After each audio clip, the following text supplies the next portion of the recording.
Let me ask you a question. Am I the only one that has all these leftover paints?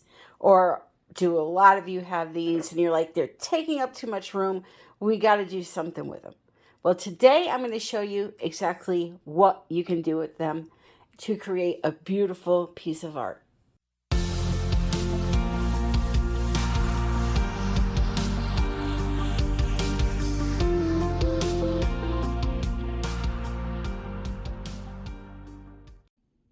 Okay, so the first thing you're going to need to do, what I'm doing today, is some string.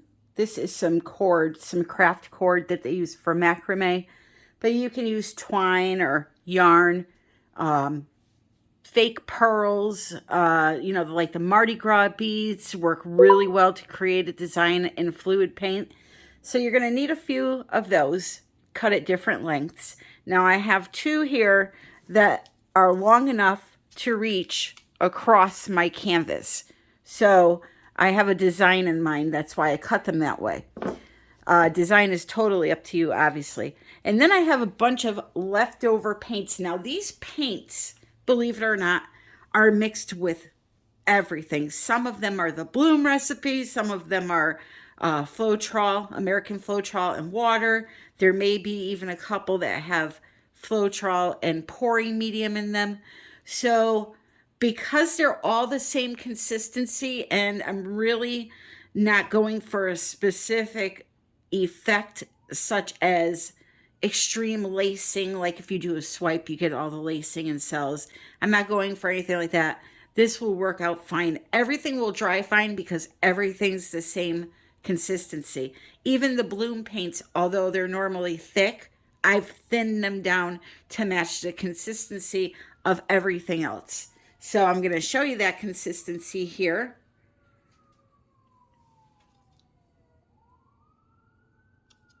Okay, that's what it looks like. And I apologize, I'm working back out in my kitchen because I'm packing for Texas and I have no room in my actual art room. So you're going to hear fire engines going by right now. Anyway, that is the consistency of them. There's a little lump in there that we'll remove. But yeah, these paints, by the way, are about 6 months old. And they're going to work just fine, minus those few little lumps you may find. All right. So my design idea is I'm going to take these. These are prism pour colors and primary elements, a majority of them.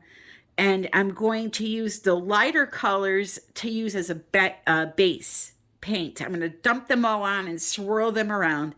And then I'm going to take the colors that I have here and pull them through with the cord and make a fancy design. And I apologize that I can't tell you the names of these, but they're all in the, most of them are pink, and I know this one here I believe is Dragonfly. It's a beautiful color, and while it may look like a tannish taupe color to you, let me show you what it really is. Sorry about that. Isn't that gorgeous? That's why I like using Colourarte so much, because their products are just absolutely beautiful. That one I believe is Ambrosia. I'll just show you a couple of these. This one is Colourarte.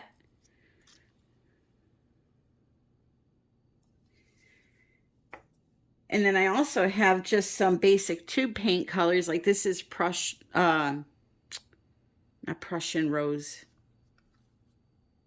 One of the roses from Amsterdam. And then these gray colors you're seeing are not just gray or smoky looking. See that? They have color shifting in them. So again, absolutely stunning. And they have your artwork looking amazing too. This one is Opalite, and that's got like a rainbow sparkle in it. So this is an MDF board that I just lined with press and seal. So I'm going to pour on this paint, kind of in stripes, and I'll show you all of this. I'm going to lay the string in it so that when I put the string on the canvas, it's going to leave stripes of color, okay? So I'll show you as I go along. Okay, so the first thing we're going to do is line our board with our colors. So for that, I'm going to start with maybe one of these deeper colors. And I'm just going to pour a line of it. Just like this. Right? So I have a confession to make. This actually failed, not because of the technique itself. I still wanted to show you how to do the technique because this is a great way to do this. The reason why it failed is because the paints I was using, the bloom paints, were just still too thick. So when I went to pull the cord through the paint, it didn't leave enough of the paint on the canvas. It was just kind of streaking. However, I made something beautiful, so stay tuned. So now what I'm going to do as I'm moving this is I'm going to kind of tilt it back and forth and let them kind of blend together a bit.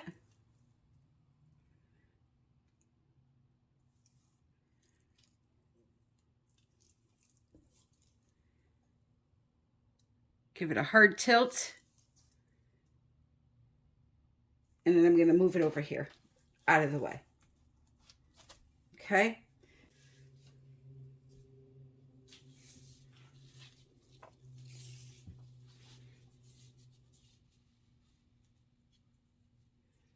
Put that there.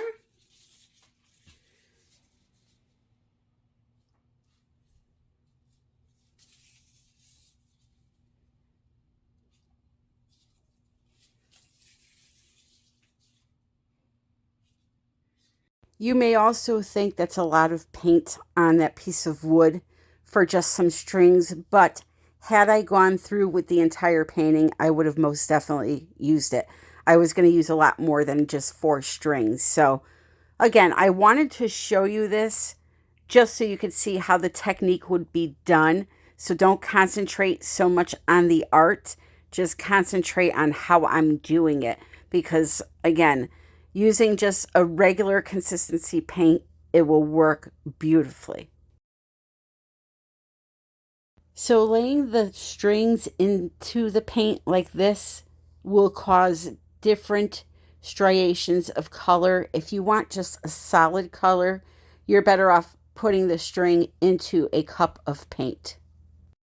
So I'm just flipping the strings over and laying them right down into the same area just to coat the other side.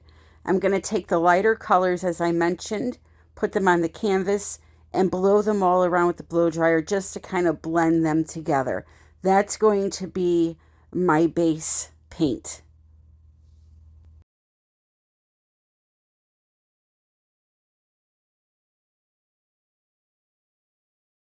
So there really is no technique to blowing this paint around or any certain way that you have to do it. You're kind of just trying to mix the 2 colors together until it looks halfway decent. A lot of this you're not going to see anyway in the end piece, so it really doesn't matter. But had I pulled the strings through, it would have mattered. I had this cool center design in my head, and this outside area would have looked great with it had it worked. But as most of you know, the paints most of the time aren't in control of us when we're doing fluid art. So you have to kind of work with what they give you.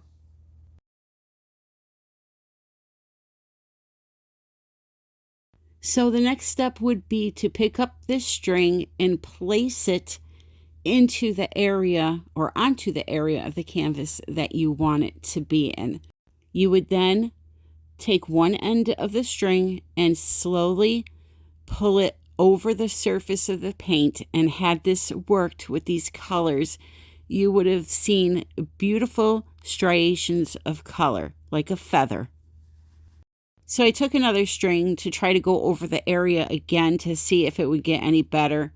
And it just got worse. Again, it was just too streaky looking and not dark enough.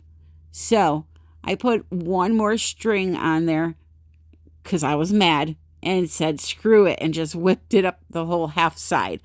And yeah, that's where I took the loss and came up with a new idea. Okay, I am not liking the black like that swirling through. It's making it look very dirty. And this, the bloom paints with the string is giving me a hard time when I'm pulling. It's like streaking. It's really weird. So now what I'm going to do is I'm going to change plans. And we are going to take this paint and we're going to put it on this canvas and we're going to swipe it instead, because I'm just not liking the effects that I'm getting. It's very grainy looking, but I'm not going to give up on it. Okay, so let's go with this and see what happens. First thing I need to do is this off, okay? So I'm going to take this and just come this way with it and get rid of it. Just like that. And it's fine because I have plenty of paint left. I can even get it off of the table if I want to.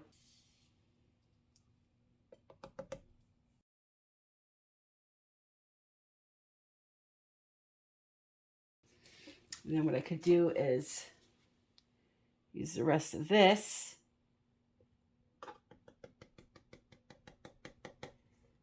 and kind of blend them together.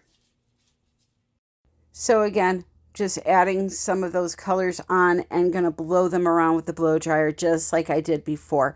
And then I'm going to use that paint that's on that piece of wood to use for, you know, my colors, and I'm going to swipe over them. And the colors are absolutely gorgeous together. So if you're a person that likes more natural tones, this is really pretty. And I will be showing you the resin result at the end of this video. So now I'm just scooping up some of that paint and I'm going to place it on the canvas. So technically these were all paints mixed with the bloom recipe, which is house paint that is untinted and varnish. And so were the first paints that I put on the canvas. So technically we did a bloom swipe without any pillow paint. And I do have a video on creating a bloom without pillow paint. I'll link it below. What are the advantages of doing a bloom without pillow paint? That would be you wouldn't have to buy a can of white house paint, so you cut costs. And white house paint tends to suck the color out of pigments, so avoiding it could be a good thing. The downside would be you're going to have to use more of your colored paints for your base, but a lot of people like to use color for a base or pillow paint, so it works good. So now we're going to take some black cell activator.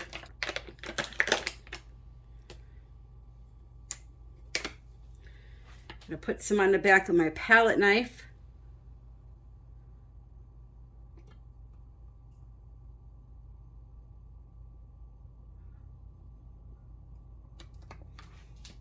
Like that. Spread it out with my smaller palette knife. We don't want a bunch of it floating on there. We're going to go like this. Oh, let's see. Yeah, go right here. And we'll go just like that. Look how beautiful that is. It's absolutely gorgeous. Always, always, always wipe off your knife in between each swipe. This is going to be stunning.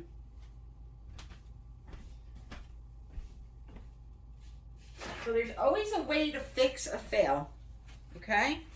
That's what you're learning here. I thought those paints would swipe, or not swipe, string pull fine, but they were just doing something funky. So we go with the next best thing. Okay, so now We're going to go the opposite direction. I'm going to need a smaller palette knife though, because, well, maybe I could use this one. Let's try it. Alrighty, let's go like this.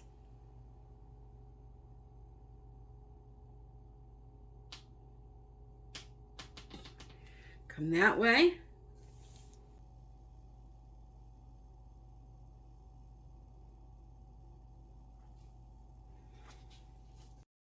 So I'm just going to continue to swipe these areas until I'm happy with what I see. And I make sure, like I said, to wipe my knives off in between each swipe and reapply new cell activator. So I'm just going to add a few more areas here of swiping, then we're going to tilt. I just want to remind you that every piece you see made on this channel, unless I say it's a commission, is available, and you can purchase that by contacting me at artbytammy@yahoo.com. So I just added that little bit of color there. I'm going to swipe over it, and then we are going to start tilting. Nice and slow. I'm going to tilt. And then I'll fix up the sides.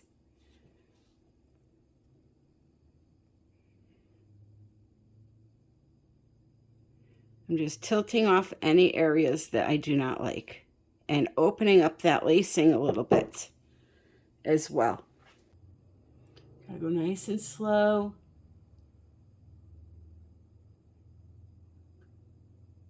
And you know, if there's a part that you like that you're gonna lose if you keep tilting like this, I'm worried about right here, and I love this part, but I'm trying to get rid of this area here. What I'm gonna do is just stretch this back out, and I'm gonna add a little bit of paint and swipe that area.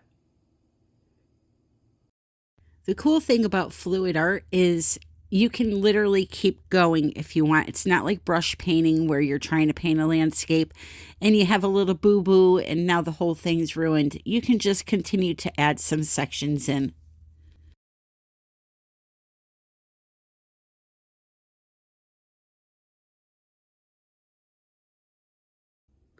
Okay, so for a painting like this where the sides are a mess over here, what I will do is let it cure, and then I'll come back in and paint the sides to match the painting, because it's just going to look muddy if I continue to try to add paint here. I mean, I can try it, but you're better off just letting it dry. Take your finger or your palette knife and kind of just go around and make sure it's flat. Okay, this way when you come in to paint it, which I'll probably do black, will look nice on these sides. It won't be all bumpy and rough, and you know, you get what I'm saying. So also I have an opportunity here because this part is white or light. I could leave that part the way it is, but I have some black up in here from having to do another pour, and so what I'll end up doing is just painting those as well, all black, and that'll make the front pop anyway. Okay, so I'm just kind of smoothing it out, and I'm going to give you a close-up. I was going to do this area too, but I don't know, I'm kind of liking it like that. I'm going to leave it, and you know, with me, sometimes a painting will dry and I'll say, you know what, let me, you know, do a little mixed media on this. So I'm just going to leave it as it is. It's a really pretty painting, pretty swipe, lots of different movement and areas to it. And watch this, okay? Even this background, watch. Look at that background. Do you know how beautiful that will look under resin? And the colors.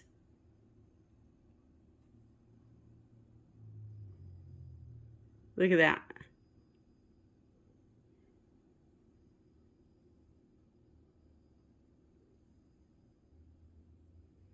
All right, so You know, we were able to use up some of that leftover paint. I'm not mad at it, even though my string idea didn't work. I'm not mad at it. Once I get back from Texas, however, I will redeem myself on this string pull. So let's look at the resin results, shall we? So here we are. These colors are absolutely fantastic. Now, you saw the colors I used. You saw I used no blue. How am I getting that blue? I'm getting that blue from one of those smoky colors from the Prism Pour sets.